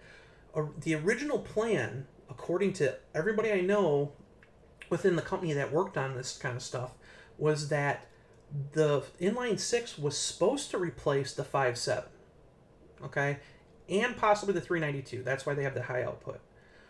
The SRT stuff was supposed to have the Hellcat stuff keep going. So if you wanted a Hemi engine, you're going to have to buy an SRT. If you go back on Allpar, long time ago, I learned about this stuff a long time. I think I wrote an article about it in 2014 or 2015 for Allpar, back when Dave owned that. And I talked about what I heard about these rumors about this inline 6. It's been in the works forever. And the funny thing is, a lot of people complain about it, but the guy who was the chief engineer on the new Hurricane engine was actually the same guy who was the chief engineer on the last Viper program engine. So a lot of people complain about it. Yes, but while the Mach-E was available, the Ice GT was also for sale. Yeah, I believe it. I think Ford is coming after Dodge big time. They already announced that they're going to build a Mustang 4-door, and they're going to build an off-road version of the Mustang, which should be pretty cool. And Dodge already had all-wheel drive cars, where Chevy and Ford didn't. So I think the Ramcharger might do well, but yeah, I agree.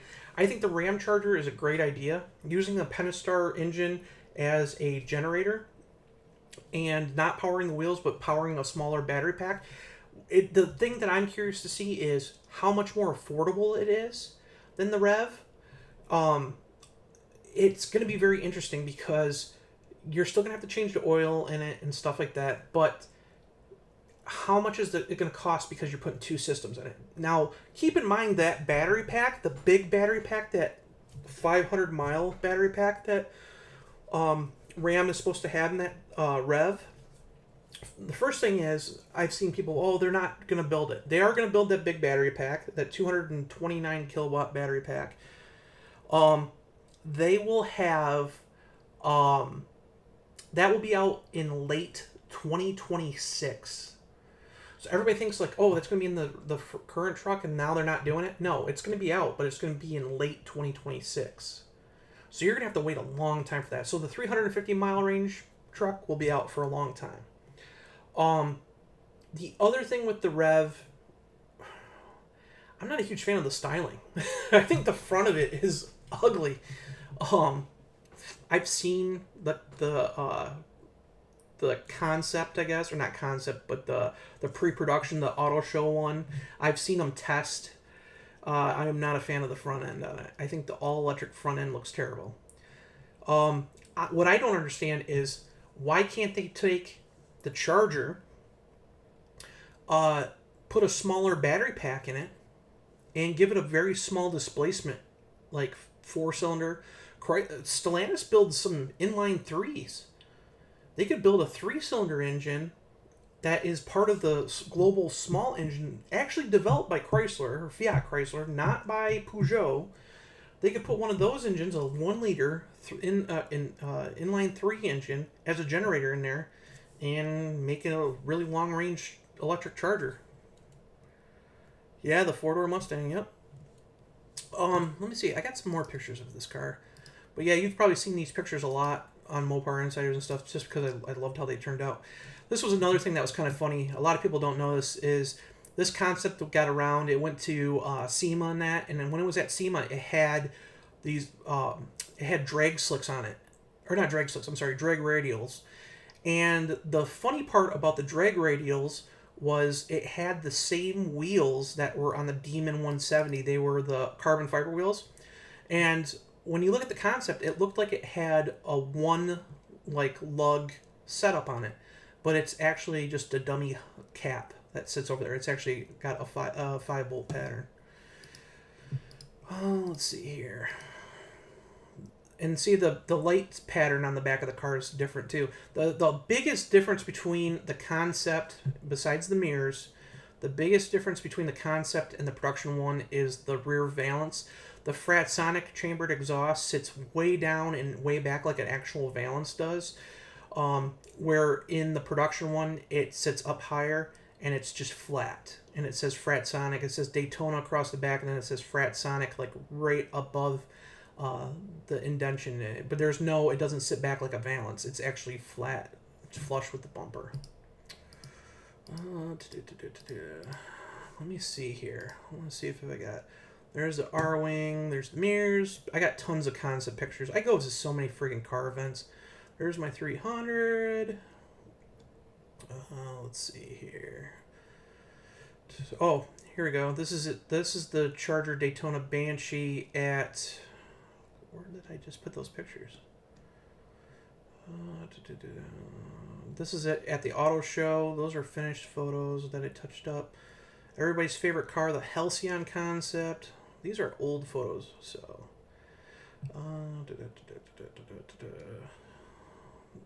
Here's one testing that has the strap hanging out of it. If you notice the strap, that's because they had, this is an RT. That strap is because the hatches, the cars were dying. They had their 12-volt system kept dying, and because that, if you get the Plus model, you got a hatch that's power, and the problem was the car, when the 12-volt battery dies, you can't open the hatch. So they had a thing on it to pull it open. It was kind of funny. There was actually quite a few of them like that. Let's see here. I think I got some photos of the newer stuff. Yeah, look at, here's like one of my local dealers. Look at all these Hornets. That's just one part of it. This is in the winter time. Just tons of Hornets. Compasses. Let's see here. These are the newer photos. This is the actual. This is when I went to Roadkill Nights. Dodge invited me out to the unveiling of the car, the official unveiling of the car. This is kind of a funny one. This is peel out. This is that orange color. It's like header orange. I got some better color pictures of it. This is just like in the sun. But peel out is not available for 2024. It's going to be available in 2025, but not 2024. They're actually going to have quite a few colors for 2025. They're going to have Destroyer Gray, Peel Out, and Blue Dacious, which is almost like B5 Blue, but a little bit darker. It's kind of cool. What the heck? I hate Apple stuff, I swear. I love my Apple computer stuff, but man, sometimes it just like I hate the keyboard and the mouse. It's just crap. If you look here, this is probably the best look. This is the car. I had the sun behind me, shining at the car. This is probably one of the best shots that you can actually see the reflective headlights in, and they're not even on. You don't see much of that in photos just because of how recessed it is, and when the sun is not shining at the car, you can't really see the headlights too much. It's kind of like optical confusion, but in this photo you can see the reflective headlights. So I'm kind of hoping that they get the projector headlights, the very narrow projectors like the concept does. One other thing that kind of irks me about all the new Stellantis stuff is there's no fog lights. Like, this isn't a Hellcat. This thing's a battery electric car. You can't tell me they can't put freaking LED fog lights. I mean, you get the cool running lights and stuff, but there's no freaking fog lights. One thing that you'll notice too is, it gets vents for cooling for the battery packs, and these are actually for the brakes. But one thing that you'll notice down here is this pattern on the grill. Dodge always puts like little Easter eggs on stuff. This pattern on the grill actually is the same exact pattern for the Fratsonic chambered exhaust on the back of the car. So this one here is a red what's it what the heck is the color? I'm losing my mind. I'm getting tired. Oh, not red eye. What is it called? I can't think right now. My mind's going berserk. It'll come to me. It's not Torred. It's red line. Jesus, I can't think. Red line, I think it is. So anyways, if you notice here, this is all the 2025 Chargers, Daytonas are, as long as they're a Scat Pack model, they all have the Track Pack package. So if you look here, it's got the Brembo brakes, and the funny thing is so it's got 305s. This is an all-wheel drive car. It's got 305 tires in the front. Okay, mind you, the biggest tires you can get on a Scat Pack wide body Challenger was 305s, but the rear, because it's got the Track Pack, has 325s on the rear. So when you take and screw up those tires, it's going to be massive amounts of money to replace them. The wheels are okay. Let's see here. These are RT wheels. They're like kind of like they call them dual 5-spokes, but they kind of look like a star pattern. They're not bad. Let's see here. Now this car was really cool. This is my favorite color for 2024. This is After Dark. This is that Fathom Blue that I was talking about for the Jeeps for 2025. This is the same color that's on the Chrysler Pacifico. This color looks really cool. Now, this is in the shade, and it looks like a dark blue, but it's actually, if you get it in the sun, it almost looks like it's like a teal color. It looks really cool. It's very transitioning. It's a very cool color. And then these are stripes that you'll be able to get through direct connection. They have the new Fratsog logo, and they're kind of like the red line stripes from before, but they actually have a design to them. That's pretty cool. And here, you can see the front, because it's in the shade, it almost looks like a dark, deep blue. As you can see right here, see how dark it looks? But if you go back, if you go back to this picture, you can kind of see where it looks almost teal where the light hits it. I got some more pictures from different events. Now, people are complaining about the Hurricane motors. Now, these were the grudge match cars. This is pretty cool. This was that Hornet that had the Hurricane in it. They had to rip part of the firewall out. This thing actually had, it needed to be dialed in. All these cars were built like last minute, which kind of sucked because they really didn't have a lot of good build quality to them. But this thing sounded really cool. It had like a two-step to it. It was really cool. That's the thing. There's that the one that won it. This is a Hurricane-powered Ram D150, which is pretty cool. This was a Challenger drift car that Demonology had a Hurricane put into it, which was pretty cool. This was a Dodge 2018 Dodge Demon that had a massive turbo setup on top of the Hurricane, and it was never finished. They never got it done. So it's there with no front bumper and stuff, and that's how they ran it. But look at that turbo setup. As long as Dodge allows people to do stuff with this Hurricane engine, it should be pretty cool. I mean, Ford had this Barra motor. It had a 4-liter inline 6 down in Australia, and people made massive power with it. Hopefully they can kind of do the same with these trucks. This was a cool build. You guys probably have seen this a lot online.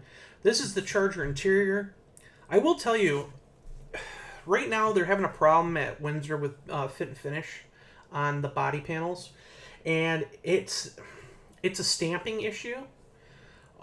You've seen the pictures out there. I had them sent to me. They were online. There was massive problems with stamping. Like the hatches not even looking like they're lined right, and the hood's not being aligned right. That is why they're being delayed even more. That's why the ordering process has just started. They're still working on it. Dodge is really trying to do a good job with fit and finish. But all the cars that were there, I got to sit in the interior. The new interior is awesome. I did not like the original Banshee concept interior too much. This is just like it, but the materials are really good. It feels... I'm not a huge fan of tablets, but as you guys can see, this tablet here actually is tilt. It sits at a completely different angle. It's tilt back and more towards the driver. You do have physical buttons on it, kind of like the Wagoneer one. And you do have buttons down here, but you do have like touch buttons built onto they're captive buttons onto the stereo. But the new dash, the layered dash, looks really cool. And you do feel like it's almost like a fighter jet cockpit. The steering wheel, I will tell you this, the steering wheel is really like weird. It's square. It is a lot like the new C8 steering wheel. If you've sat in a new Corvette and seen how weird that looks and it feels, you'll get used to this real quick because it looks weird because it's square. But when you have it straight, you can actually see the gauges really nice. And it just, like, I'm a person who rides or drives with one hand up on top at like 12. I think this wheel will actually be really comfortable. So, but yeah, the door panels, look at the door panels. This one's got the carbon and suede package. This is a fully loaded Scat Pack model. This is the one Matt McAleer drove in. If you see here, carbon fiber is actually really nice carbon fiber. It's not like super cheap. It's actually sturdy. It's actually done really well. It's not like just that cheap faux carbon fiber, which is weird because they had these clips on the door to kind of like hold everything together, but they're really nicely done. The vents for the AC units are kind of the same that the old Challengers had. The memory, the one thing I really hate about Dodge is they always put the memory patterns for the cars down where I hit them with my knee. I didn't really feel that way about this car, but I think if I stretched my knees out, because I'm 6'1" and I'm like 350 pounds, I can hit that with my knee.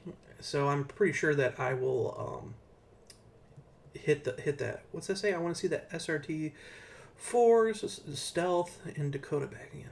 Yeah, that would be cool. One thing you notice that these cars do have electric door buttons to pop them out. But if you look down here, down at the very base here, there's a thing that you can push and you can open the door, mechanically. They're just down here. So you can kind of see it down here. The Wagoneer S will have something very similar. So they're great looking cars. I think people are going to be impressed with how good the car looks when they see it in person. Here's the hatch. This is a Mopar feature just to kind of like block it out. This is with the seats down. The thing's got massive amounts of room. You thought the Charger before had a lot of trunk space. This is going to be awesome because you can actually reach things from the back. It'll make it so you can actually set things up. There is a push button to if it's a power hatch. Now, mind you, if you don't get the Plus group, you don't get a power hatch, but this one does. You can see the button down here. And then, of course, you get your battery down here and your spare tire underneath. The carbon fiber mirrors, they're actually really nice carbon. They're not like when we looked at the Attitude earlier, it looked like gray, cheap plastic, like Amazon carbon fiber. These were actual carbon. They actually look nicer than the carbon fiber that was on my 300C. One complaint I do have about the new Charger is the frunk. It is the biggest waste. You can't put a helmet in it. I mean, it won't fit hardly anything in it. It's pointless, and you have to get the Plus package to get it. I find it kind of a joke. But the cool thing is everything that's underneath the hood is super accessible. If you notice down here, they like 3D printed like carbon fiber like on the plastic, and it's got like a checkered flag design.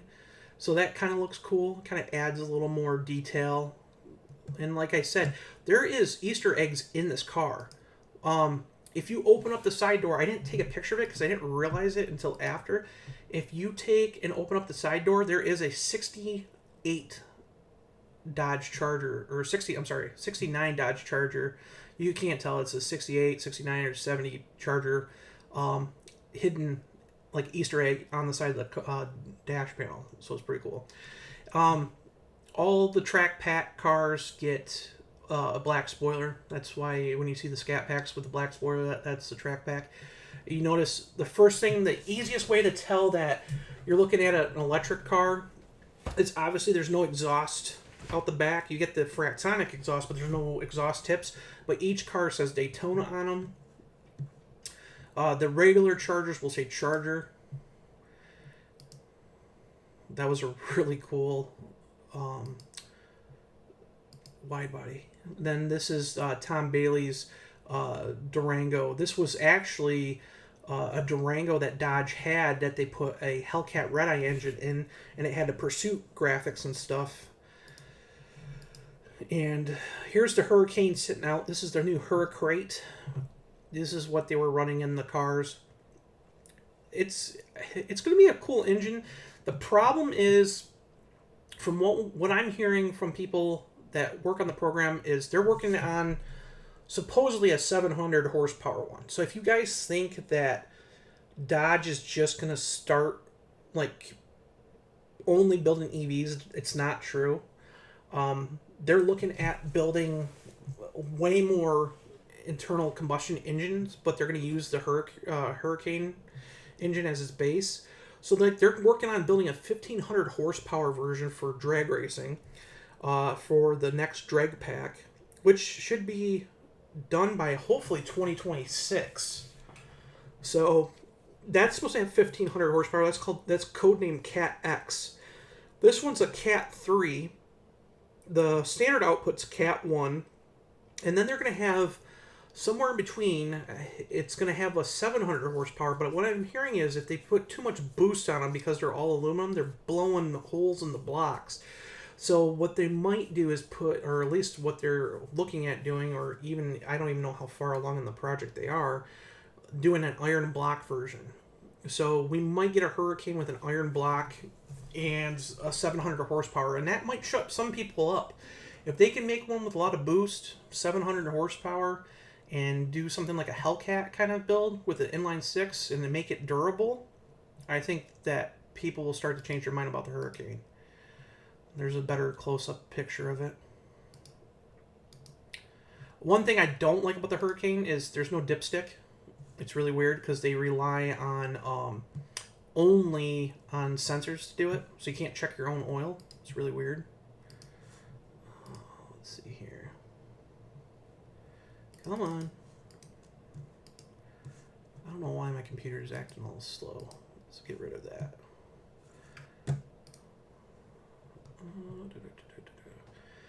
Car show stuff.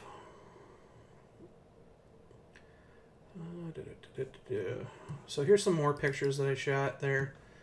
This one's an RT. See, you can tell it doesn't have a track pack because there's no spoiler. There's no track pack package for the RT.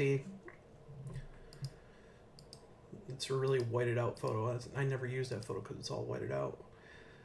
But again, this is the red color. The car looks really good.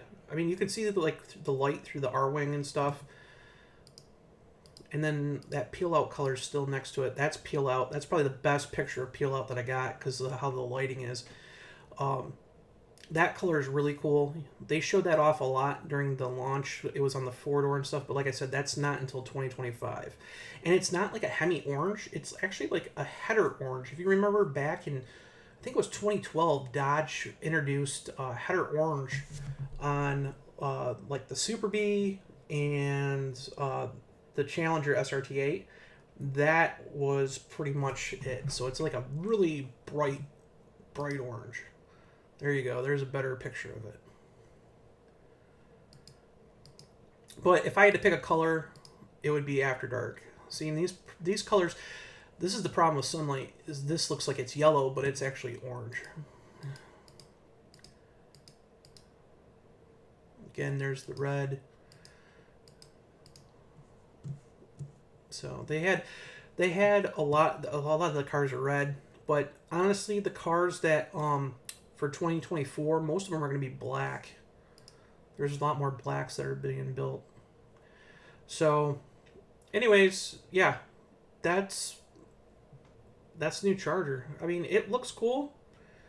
I'm very impressed with, especially the After Dark color. If you go to Mopar Insiders, I actually took some pictures after, during Woodward. Let's see if I can pull those up real quick. Let me see here. Right here. I put peel out as the color there, but this is during the Woodward Dream Cruise, that actual After Dark car. And you can tell, like, it looks really light, like almost like a dark teal, and then it's like dark blue. That's a really cool color. Really cool color. So, and then for direct connection, they're going to come out with a whole bunch of parts and different graphics and stuff. This one's got, if you remember how you can order a Demon with, or a Charger, Challenger, all that with the three-piece, like, black roof, black trunk lid, and black hood.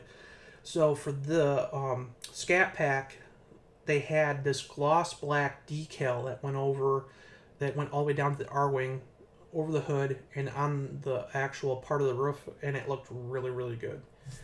But they're going to have a whole bunch of different stuff for the cars, so that's going to be cool. One thing I can honestly say that I really love about the cars that not many people talk about is on the outgoing Charger, actually, not even the Charger, on the outgoing Challenger, if you looked at the Challenger, the side, it was very, like, they had, like, just the plastic molding that went down the side. All of these Charger Daytonas are painted black. So this is like a gloss black that's all the way down. The whole car looks like it's more upscale. It looks like it's finished, where the Challenger kind of looked cheap because it was like plastic with no paint. This car just looks a lot more finished. So, if you guys are, let me see if I can pull those up real quick. I know I downloaded them. The other night I showed them off. I got to write an article about them for Mopar Insiders. Right here. If you guys are wondering what the sedan will be like. One of my friends sent me this from a police law enforcement thing. It was like a convention kind of thing. Dodge was teasing that they're going to build a concept car. I wrote an article about a picture that they wrote on the Dodge Law Instagram page, but this is an actual picture of the car that they're going to show off. And you can see it's a 4-door. It's going to be a Daytona. So a lot of agencies out in California and stuff are going to Teslas. This will be very interesting, but this is an actual sedan. So you can see it's got the RT wheels and stuff. But they're actually going to show off the sedan. We're probably going to see the sedan first as an actual car, not as a computer designed car like what Tim Kaniskis had in that video, but as a cop car first, which will be really cool. You can see like it's got the finished door handles and everything. It looks really cool. So that I gotta write. I might end up writing that for Sunday for Mopar Insiders. I still gotta do a Sunday afternoon article, so I might write about that. But yeah. If you guys have any more questions, let me know. Other than that, I think I'm gonna call it a night. It's like almost 1 a.m. here. So, if you guys have any questions, ask them now, and I'm going to be hitting the hay. This was another interesting thing, too. I don't know if you guys seen this. This is the Tipton transmission plant in Indiana. They closed it, and they built the Chrysler Pacifica hybrid transmission there. And they moved it to Kokomo about 1.5 years ago. And they sold the building finally, and it's going to be a solar panel hub, which is kind of funny because before Chrysler bought it, it made solar panels. So that was kind of funny. It's going back to be a solar panel building. But, all right, guys, I think that's it. I'm going to call it quits tonight. I'm tired. I got stuff I got to do tomorrow. It's been fun talking to everybody and whatnot, but leave me some comments below what you think of the Dodge attitude. Like, do you think Dodge should go back and build a sedan, like an affordable sedan? I mean, there's a lot of people that want something like that. Dodge has shown us a lot of cool concept ideas. Like, this is the Dodge Dart GLH concept from SEMA back in 2015. It was a cool kind of car. Something cheap, affordable, had a manual transmission, which is funny because not many cars have manuals anymore. But they need to build something kind of like affordable and fun. Doesn't have to have a ton of horsepower, just needs to be kind of mainstream. Something that people can afford. A kid that's buying their first car and wants something fun to modify. They were going to do so much with the Dart. Like, here's the Dodge Dart Scat Pack Stage 3 kit. They were going to build this actual kit through Dodge and Mopar. And they canceled it because they canceled the car. And they showed it off in videos. They had adjustable suspension. All this stuff that they were going to bring to market. It was an actual Scat Pack package that you could buy for the Dart. Never did. So, I just want to see them build something again that's kind of fun. That's a lot of fun. So, alright guys. Well, take and have a good night. Make sure to check in the Mopar Insiders every day because there's usually 3 to 5 articles a day, depending on what's going on in the news world. And hopefully, maybe Sunday I'll be back on here again. So stay tuned and have a good night. Bye.